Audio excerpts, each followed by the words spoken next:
Speaking carefully, he's an accused pedophile, and nobody here at this table, nobody in the press, is the judge, the jury, or the cops in this case. But you have a story that is sourced time and time again. There is woman after woman who has spoken out and put in her face to the words. There's background information that has been reported in terms of this man being banned from a mall and calling a school and trying to pick up a girl. This is all information that is out in the public for the public to decide upon, even though the judge, the jury, and the cops have not been involved. And that's what makes this dicey when you get to other stories, because some of them look a little bit different but involve some of the same issues. We're going to turn now to the Al Franken story, where yesterday morning a radio news anchor accused the Democratic senator of forcibly kissing and groping her a decade ago. We actually got an early tip on the story that it was about to break from Roger Stone, the former campaign advisor to Donald Trump. Although he's banned from Twitter, an account connected to him posted, quote, Roger Stone says it's Al Franken's time in the barrel. Franken's next in the long list of Democrats to be accused of grabby behavior. That was posted around 1 a.m., hours before the Franken allegations broke. Incidentally, time in the barrel is the same language Stone used to reference John Podesta's leaked emails in the 2016 race before WikiLeaks released those emails. Oh, my Lord. Now to the accusation itself. Leanne Tweeden says it happened in 2006, before Franken was a senator, during a rehearsal when they were both on tour overseas with the USO. He just mashed his lips against my face, and he stuck his tongue in my mouth so fast. And all I can remember is that his lips were really wet and it was slimy, and I remember I pushed him off with my hands, and I just remember I almost punched him, because every time I see him now, like, my hands clench into fists, and I'm sure that's probably why. And I said, if you ever do that to me again, I'm not going to be so nice about it the second time. And I just walked out away from him, and I walked out, and I just wanted to find a bathroom, and I just wanted to rinse my mouth out. Tweeden released this photograph yesterday showing Franken grabbing her chest while she slept on that tour. Initially, Franken released a short statement saying he remembers the rehearsal differently, adding, I send my sincerest apologies to Leanne. As to the photo, it was clearly intended to be funny, but wasn't. I shouldn't have done it. In a second and longer statement, Senator Franken apologized again, writing that he respects women and that, quote, I don't know what was in my head when I took that picture, and it doesn't matter. There's no excuse. I look at it now and I feel disgusted with myself. It isn't funny. It's completely inappropriate. Tweeden said yesterday she accepts Senator Franken's apology. In his second statement, Franken said he would gladly cooperate with an ethics investigation, and that is exactly what many Democrats called for yesterday. Senator Franken's fellow Minnesota Senator, Amy Klobuchar, said this should not have happened to Leanne Tweeden. I strongly condemn this behavior, and the Senate Ethics Committee must open an investigation. Senator Kirsten Gillibrand said the Ethics Committee deserves answers from Senator Franken. And Senate Minority Leader Chuck Schumer said sexual harassment is never acceptable and must not be tolerated. I hope and expect that the Ethics Committee will fully investigate this troubling incident. I think it's really good that Al Franken wants to step up and be investigated and answer questions, and I really look forward to hearing from him about this. The allegations are horrible, and he admits to it. I want to know what happened and why.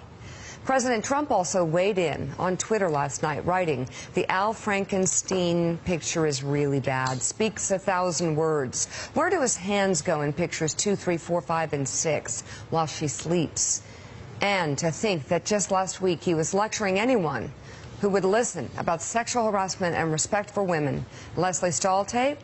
The president's comment about Lesley Stahl appears to reference a 1995 New York Magazine article about a discussion between Saturday Night Live writers where Franken suggests a joke about a scenario where Stahl is assaulted.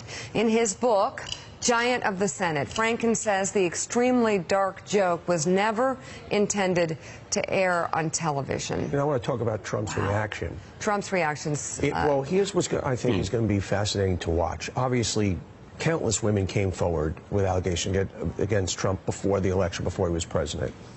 We have a different moment in time now.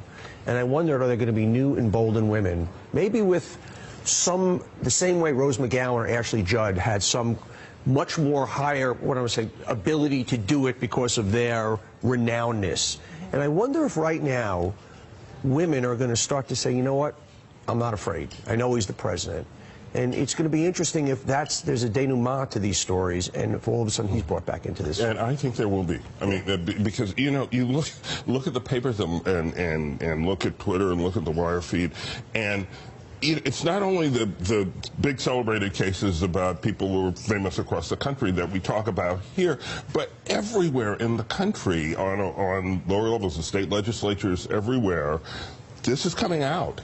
And so I do think that, assuming there are other women who have something to say about President Trump, I think they'll come out. And there is a change in the environment. Look at the way Donald Trump attacked his accusers when he was running for president. He hasn't yet attacked the accusers against Roy Moore, which shows that he's actually concerned about something, because this is not a man who generally holds his Twitter thumbs, if you will. So I think that coming out in this environment, the women are, if there are women to come out, just like there may be more women to come out against Al Franken. And unfortunately, I think we're in an environment by the end of this year, we may hear about at least 2 or 3 other high-powered business executives or elected officials that this is going to break. Gene, along those lines, what time is it? You know, right, exactly. We were having a very delicate conversation in the first hour about all men. Just about every man I know has got to look in the mirror and at different moments of time have asked women out, or, you know, where is the, and 50% of this country has had relationships in the workplace. Where's the line? How do we start to, the Harvey Weinsteins, the animals, the beasts, the pedophiles, versus misbehavior in the workplace? And you've grown up in newsrooms, so I don't know. Exactly. How do we get our arms around this? It was a different time when I started in newsrooms. So how do we get our arms around it? Well, I don't think it's, you know, I don't think this is rocket science, right? There's some things that are clearly beyond the pale. You don't touch people without their consent. Right. Inappropriate. You don't kiss people, you know, uninvited in that sort of way, and I don't think that was like that complicated back then. Yeah. I mean, I think we should have known. Any physical aggression. And there was a certain, like, I don't, you know, in your work settings, but certainly in work settings, the newspaper I worked at before the Post and in the early days at the Post, you know, there were men who would say things that we would now consider wildly inappropriate. Right. But in today's context, okay, we'd say that was not good, but we would put it in the prior context. And there's some things that the context hasn't changed, right? And so I think we can make those distinctions. We just have to get the stories out, and we have to talk about it. And it's a difficult conversation for some people, because there are like people we really love and respect, you know, who are going to get ensnared in this. But where power dynamics get complicated too in the workplace is it doesn't always have to be touching or even a comment. It can be implied that somebody who is above you, or somebody who could perhaps help your career, says, let's go grab a drink. Right. And you can speak to this better than I can. Is that a woman might say to herself, you know what, maybe it's in my best interest to go have that drink, and who knows where that leads. So in other words, it's not the old time like I grabbed your butt in the office, but if someone asks you out, you might think, you know, I am being coerced in some way, because if I don't go have that drink, I'll be shunned or I'll be passed over, I won't be part of the club. That's abuse of power. That's what harassment is about. Right. Power. Right. So we can't just look at words and physical action. At the same time, it's coerciveness. Colleagues go out and have drinks. Well, that's what I mean. It's a very complicated thing. It is complicated, but you know what? You kind of know when you feel if you're being set up or not. And if you are, then you take appropriate actions, whether you're a man or a woman, because let's face it, in the workplace now, you see more and more women, and that's the difference when we talk about context. If you go back 30 years ago versus today, there's many more women throughout industry that are peers with men, not necessarily the secretarial role or the odd woman who's kind of climbing up the ladder. So I think that it is on women, too, that it's okay to go have a drink with a colleague, whether it's a male or a female.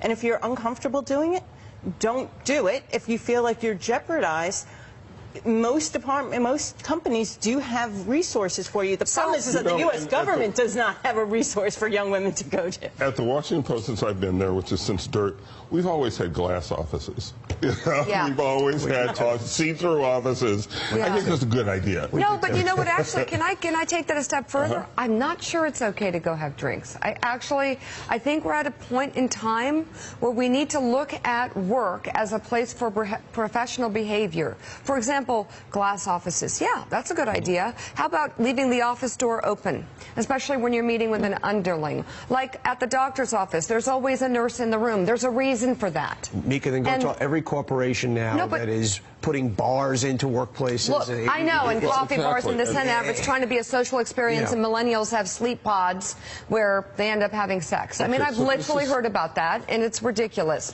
But maybe we need to dial back.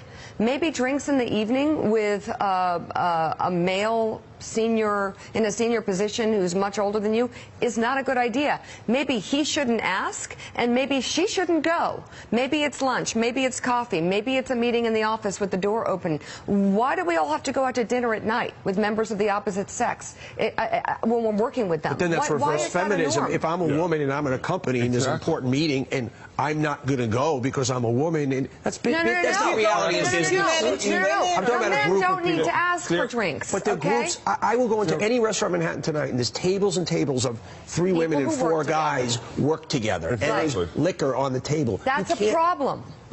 But that's going to happen. It's reality. There's a certain totally legitimate kind of institutional and organizational bonding that takes place in successful organizations. Offsites. Offsites. Offsites. Millions of dollars to put people to hug trees together. Exactly. So we got to figure this out. But the answer is it's not going to not happen. They can hug trees, just not each other, okay? All right, still ahead on Morning Joe, this. We have tried this before, and many of you were here. President Bush did this. He said, we're going to cut taxes for the wealthy. It's going to lead to growth. Wages are going to go up. We had the most stagnant decade of growth since the Great Depression, and it ended in a complete economic collapse. This is a canard. This economic philosophy stinks. It doesn't work, and it hammers working class people. Congressman Tim Ryan had kind of some strong words for the Republican tax proposal.